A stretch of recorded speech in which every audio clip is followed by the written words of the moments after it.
प्रमेय, पहला आत्मा, जिसके पहचान के लिए इच्छा, द्वेष, सुख, दुख, ज्ञान और प्रयत्न लिंग हैं, यही भोक्ता है। 2 शरीर, जो चेष्टा, इंद्रियों और अर्थों का आश्रय और भोग का स्थान है। 3 इंद्रियां, घ्राण, रसना, चक्षु, त्वचा, श्रोत्र, जिनके उपादान कारण क्रम से पृथ्वी, जल, अग्नि, वायु और आकाश हैं, ये भोग के साधन हैं। 4 अर्थ, गंध, रस, रूप, स्पर्श और शब्द, जो पांचों इंद्रियों के यथाक्रम भोगने योग्य विषय और 5 भूतों के यथा योग्य गुण हैं।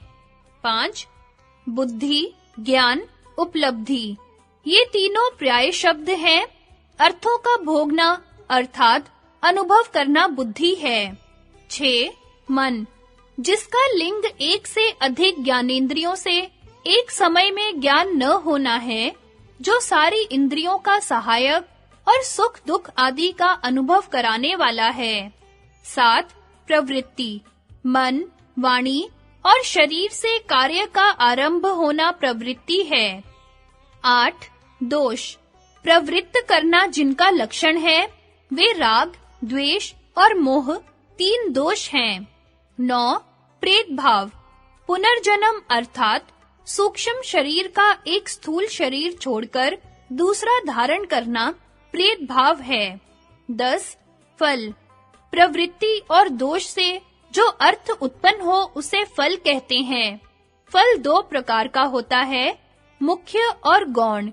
मुख्य फल सुख दुख का अनुभव है और सुख दुख के साधन शरीर, इंद्रियां, विषय आदि गौण फल है। यहाँ दोनों फलों के ग्रहण करने के लिए अर्थ कहा है। राग, द्वेष और मोह जो दोष हैं, उनमें से मोह राग द्वेष का कारण है और प्रवृत्ति फल की उत्पादक है। 11 दुख, जिसका लक्षण पीड़ा है, सुख भी दुख के अंतर्गत है, क्योंकि सुख बिना दुख के नहीं रह सकता। 12 अपवर्ग, दुख की अत्यंत निवृत्ति अर्थात ब्रह्म प्राप्ति अपवर्ग है। इन दोनों दर्शनों के अनुसार आत्मा, आकाश, काल, दिशा, मन और परमाणु नित्य हैं और शरीर, इंद्रियां, चारों स्थूल भूत अर्थात पृथ्वी, जल, अग्नि, वायु और इनसे बनी हुई सारी सृष्टि अनित्य है। नित्य द्रव्य निरवयव होना चाहिए। आत्मा, आकाश, काल और दिशा विभु अर्थात व्यापक होने के कारण और मन तथा चारों भूतों के परमाणु जो अणु है, अति सूक्ष्म होने के कारण निरवयव होने से नित्य हैं। इस अंश में विभु और अणु द्रव्य समान हैं, किंतु अणु परिच्छिन्न एक देशीय होने से सक्रिय होते हैं और विभु व्यापक होने से निष्क्रिय। इस अंश में अणु और विभु एक दूसरे से विरोधी धर्म वाले हैं।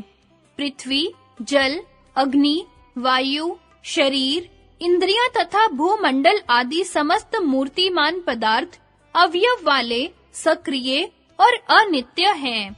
इन दोनों दर्शनों ने सांख्य के सदृश परमात्म तत्व को आत्म तत्व में सम्मिलित कर दिया है, अर्थात उसका अलग वर्णन नहीं किया है।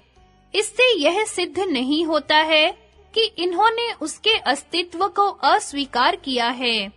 ईश्वरीय ज्ञान वेद को दोनों दर्शनों में आगम प्रमाण माना है। इस प्रकार परमात्म तत्व का अलग वर्णन न करने का कारण यह है कि इन दोनों दर्शनों ने वेदांत के समान हेय हेतु अर्थात दुख का कारण अविद्या, मिथ्या ज्ञान या अविवेक माना है। हान अर्थात दुख का अत्यंत अभाव स्वरूप अवस्थिति, अपवर्ग, निःश्रेय या ब्रह्म प्राप्ति बतलाया है, किंतु हानोपाय अर्थात दुख निवृत्ति का साधन जहाँ वेदांत ने ब्रह्म ज्ञान बतलाया है, वहाँ इन दोनों दर्शनों ने जड़ और चेतन तत्व का विवेक अर्थात तत्व ज्ञान माना है। दुख जन्म प्रवृत्ति, दोष मिथ्या ज्ञाना नाम उत्तरो उत्तरा पाए तदनंतरा भावाद अपवर्गः।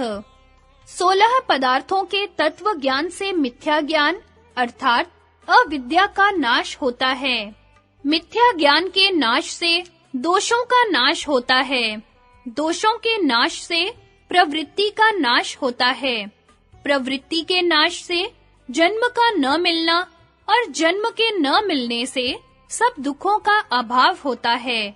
सब दुखों का अभाव ही अपवर्ग है। आत्मेंद्रिये मनो अर्थ सन्निकृषात् सुख दुखे। आत्मा, इंद्रिय, मन और अर्थ के संबंध से सुख दुख होते हैं। तदनारंभ आत्मस्थे मनसि शरीरस्य दुखाभाव संयोगः। मन का आत्मा में स्थित होने पर उसका जो अनारंभ है वह योग है जो शरीर के दुख के अभाव का हेतु है। अपसर्पणम उपसर्पणम शीत पित्त संयोगाः कार्यांतर संयोगाश्च इत्यदृष्ट कारितानि। यह जो मरने के समय मन का पूर्व देह से निकलना और प्रवेश करना है तथा जन्म से ही जो खाने पीने की वस्तुओं के संयोग है तथा दूसरे शरीर का जो संयोग है ये अदृष्ट से कराए जाते हैं। यहाँ अदृष्ट मीमांसकों के अपूर्व और सांख्य योग के कर्माशय के अर्थ में प्रयोग हुआ है। तद्भावे संयोगा भावो अप्रादुर्भावश्च मोक्षः। तत्व ज्ञान से उस अदृष्ट का अभाव हो जाने पर पूर्व शरीर से संयोग का अभाव और नए का प्रकट न होना मोक्ष है। न्याय मंजरी में मुक्ति के स्वरूप का इस प्रकार का वर्णन किया गया है। स्वरूपैक प्रतिष्ठानः परित्यक्तो अखिलैर्गुणैः उर्मी षट् कातिगम रूपम तदस्याहुर्मणिषिणीः संसार बंधनाधीनम दुख कलेशाद्य दूषितम। मुक्त दशा में आत्मा अपने विशुद्ध स्वरूप में प्रतिष्ठित और अखिल गुणों से विरहित रहता है। उर्मी का अर्थ क्लेश विशेष है। भूख प्यास प्राण के, लोभ मोह चित्त के, शीत और तप शरीर के कलेशदायक होने से उर्मी कहे जाते हैं। मुक्त आत्मा इन 6 उर्मियों के प्रभाव को पार कर लेता है और दुख कलेश आदि सांसारिक बंधनों से विमुक्त होता है। मुक्त अवस्था में बुद्धि, सुख, दुख, इच्छा, द्वेष, ज्ञान, प्रयत्न, धर्म, अधर्म तथा संस्कार का मूलोच्छेद हो जाता है। आत्मा के इस शुद्ध स्वरूप को वेदांत में बतलाया गया है। सत्यम ज्ञानमनंतम ब्रह्म। पर ब्रह्म सत्य ज्ञान स्वरूप और अनंत है। यही सांख्य और योग का कैवल्य है और वेदांत की शुद्ध, निर्गुण, निर्विशेष ब्रह्म के स्वरूप में अवस्थिति है। सुख दुख, ज्ञान, प्रयत्न, धर्म अधर्म आदि सांख्य में बुद्धि के धर्म बतलाए गए हैं, किंतु न्याय और वैशेषिक में बुद्धि को आत्मा में सम्मिलित करके आत्मा के शबल स्वरूप को जड़ पदार्थों से भिन्न पहचान करने के लिए उसके लिंग के रूप में वर्णन किए गए हैं। यह भ्रम मूलक शंका नहीं होनी चाहिए कि मुक्त अवस्था में ज्ञान के न रहने से आत्मा एक जड़ पदार्थ रह जाएगा, क्योंकि बुद्धि का धर्म रूप ज्ञान तो त्रिगुणात्मक जड़ प्रकृति के तीनों गुणों में सत्व गुण का सात्विक प्रकाश रूप है और आत्मा का ज्ञान उससे अति विलक्षण चेतन रूप है, क्योंकि आत्मा स्वयं चैतन्य स्वरूप है। उससे प्रकाशित होने के कारण बुद्धि में चेतनता की प्रतीति होती है।